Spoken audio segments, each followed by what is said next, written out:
Hi, I'm Tanya, and welcome to the Wonder Basement. Today I'm working with the Waves of Inspiration stamp set, and first off, we are going to just stamp the wave. I'm using Daffodil Delight, and then I'm going to go back with some Calypso Coral, and I'm just inking with a spot, which is a small 1-inch stamp pad that you can get uninked from Stampin' Up, and then I inked it with a re-inker. So you can kind of make your own custom colors if you want. But I'm just stamping on a whole sheet of 8.5 by 11 basic white cardstock, cleaning the stamp in between. I'm taking the Calypso Coral, adding that into my design, and then I'm going to finish off with some Petal Pink, which is super light and you can hardly tell it, but it's still there.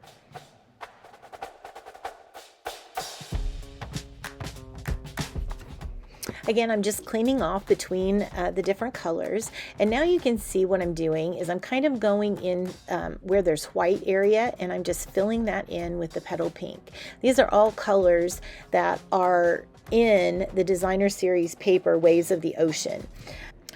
So right now I'm going to go and I am going to actually do a paper weaving technique that was inspired by one of my favorite mixed media artists, Julie fei-fan Bowser, and she's been doing this on her Instagram the past few weeks, and I just love watching how she does it.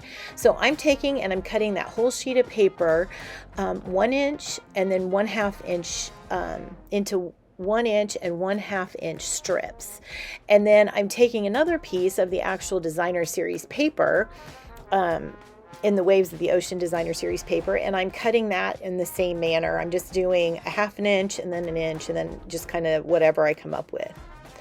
Now what I'm going to do is I'm going to take a 1/4 sheet of cardstock and I'm going to adhere at the top my first pieces that's going to start out for the paper weaving.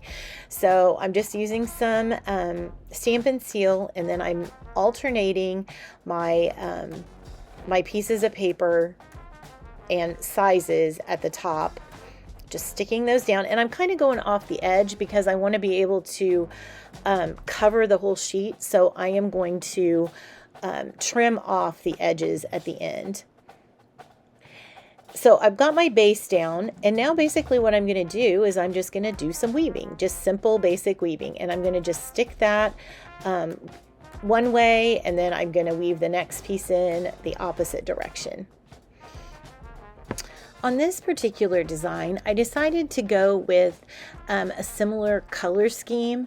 I think I'm going to try one that is actually kind of a more contrasting color. You can see as I flip those pieces up, there's a really beautiful blue on the back side, and I'm going to do another sample with the blue and the yellow just to show you what the contrast of that would look like.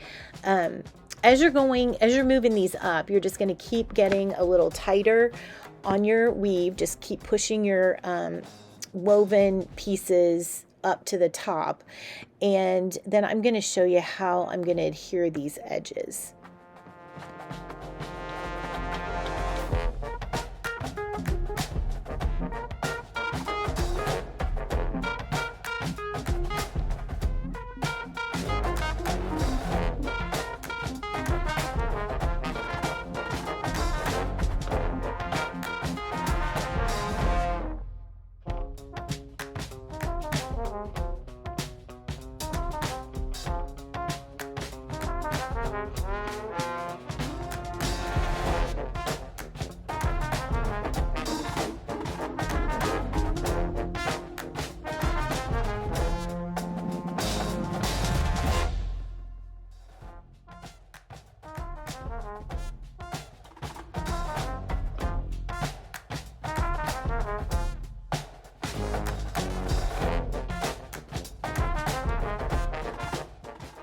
Once you get to the end, the last piece going in, I'm going to take and we're just going to kind of adjust all of the pieces so that they actually are tight and level both horizontally and vertically. So I'm just kind of tightening that up right now.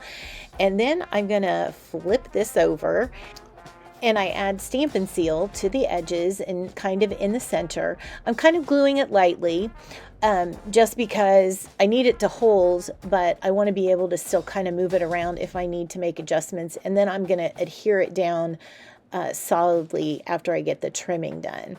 So I'm just taking some regular scissors and just cutting down the side. You could probably take some of these little pieces and make something else with them. You can see how I'm just adding some glue along the edge. And then eventually what I'm going to do is I'm going to need to put a little Tombow green glue or a liquid glue just along the edges to give it a really good seal. Okay, now I've got my my top for my card base, and I'm kind of I was kind of deciding between if I wanted a colored base or a white base. I've decided to go with a Calypso Coral, and you can see right here is what I'm talking about. I need a little more glue on the edges to keep that side piece from falling out. And so what I decided to do was get some Tombow glue and just press that down, put a little bit, you don't need a lot, but just a little bit, and then I press it on top of a silicone mat so that that doesn't get everywhere and it doesn't stick your card down to the paper that you're working on.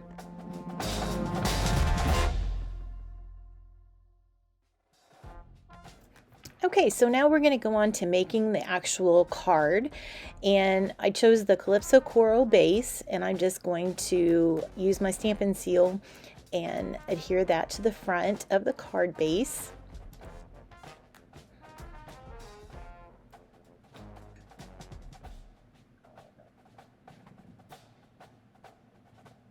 Once that's finished, then I am going to use this beautiful frayed ribbon as to wrap around the top of the card. I just love this stuff. It is so soft and it's just really fun to work with. And although it's wide, and sometimes wide ribbons can be hard to get a nice knot, this one ties down really nicely. And yeah, I just really like it.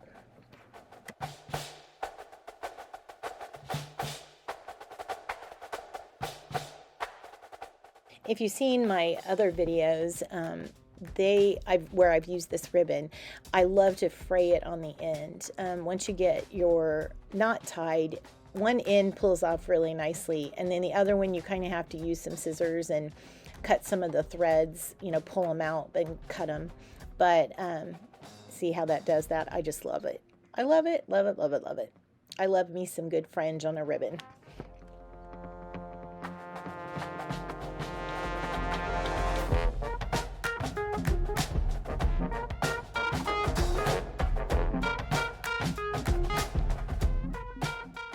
This is what I mean when I'm talking about one side is like if you pull it out, it completely comes out. The other side you pull it and it's kind of knotted because it's on it has something to do with the way the thread is woven. But you can actually go in with some scissors like I'm doing here and just gently cut some of those ribbons, and then you get the frayed edge. It's just you have to work a little harder on this side.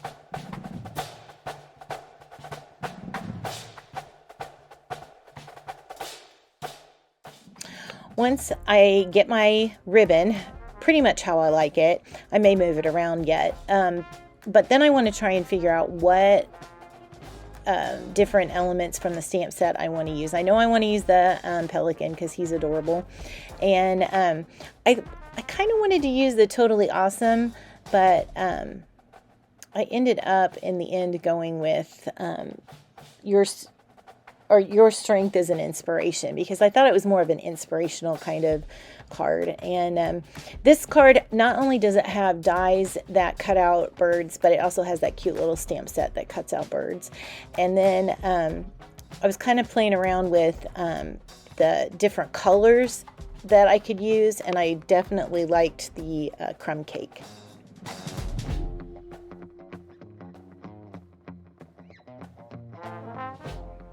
The dies on this in this set work great with our mini stamp and cut, our mini cut and emboss machine. And one of the things that I love about it, one, it's portable. It's, you know, it's really small, and all of our dies in the catalog mark are, say, mini stamp and emboss machine compatible. There's a little icon in the corner, and then it's also on sale during the month of March. So this is a fabulous time to get it. There's a bunch of tips and tricks that are on the Stampin' Up! Website, and basically the biggest thing is you just want to see how I am alternating or offsetting the cutting plates. If you do that, man, it works fantastic every single time, and I love it.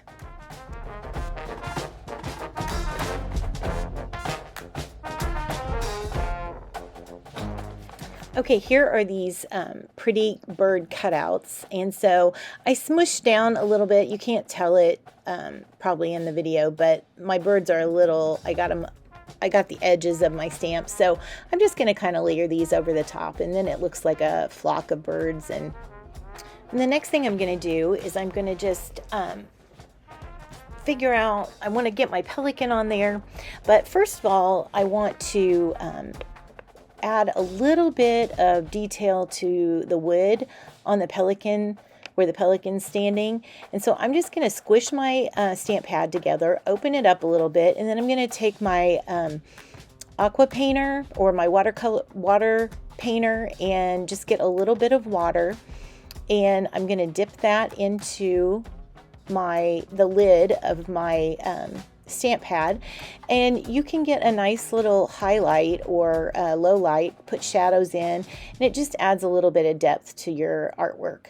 It's super easy, and I really love adding just a little bit of zhuzh to the stamps, and it also makes it very personal, and it kind of brings your artwork to life.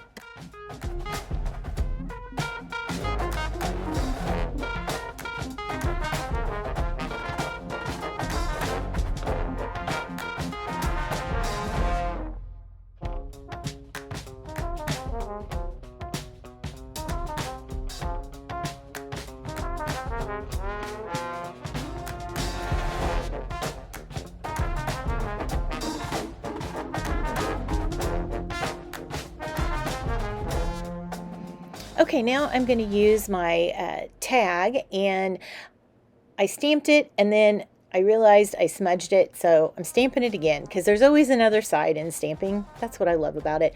But here I'm trying to figure out where I want to put my sentiment / tag, and as I mess around with it a little bit, I finally decide that the ribbon should go through there, and I needed to kind of rework my ribbon. So I'm going to take the knot out. That's why I don't tie anything super tight or glue anything down super permanently, because sometimes you just don't know when you're going to need to adjust in the middle of your creating. So you can see I pushed this through, and I just like it so much better. It makes it work with the card.